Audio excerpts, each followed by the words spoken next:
Sunday morning mga kurok. Nandito tayo ngayon sa puno ng ating miracle fruit. Malaki na sa puno. Okay, mag-harvest po tayo ngayon ng mga bunga.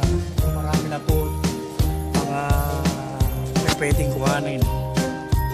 So ito, nakapitas na po tayo ng dalawa. Meron pa po dito. Ayan, samahan niyo po ako para mamitas ng ating milagrosang bunga. Ayan, maganda sa lubong to sa ating linggo, umaga. Diyan lamang po kayo.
Yung bagyo o yung low pressure area.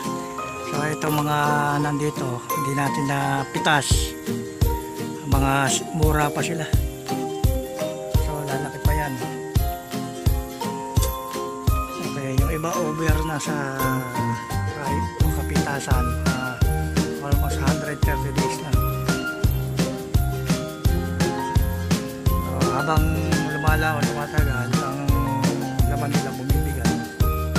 Huwag lang yung masyadong over na dun sa harvestan na 120 days.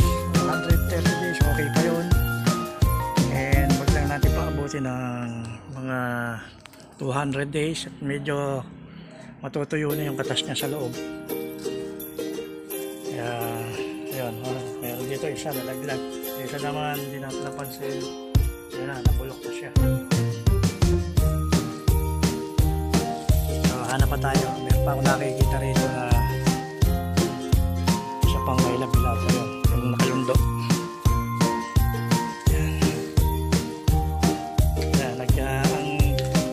Ang skin niya nag-yellow green na. So yung sabihin nun, kung hindi ka na sa chart o yung bilang ng kanyang mula nung magkabunga 120 days, dito malalaman yung sa balat kung mag-yellow green na. Pero pagka pure green pa siya, katulad nito, eh mura pa yun, mapait pa palasan. Okay, itong puno na ito talagang mapapalibutan ng yung antik, yung langgam na malalaki. Talagang masasabi mong protektado nila. So ingat lang doon sa bahay-bahayan nilang malaki. Pagka nabulabaw, sigurado or pantal ang abutin.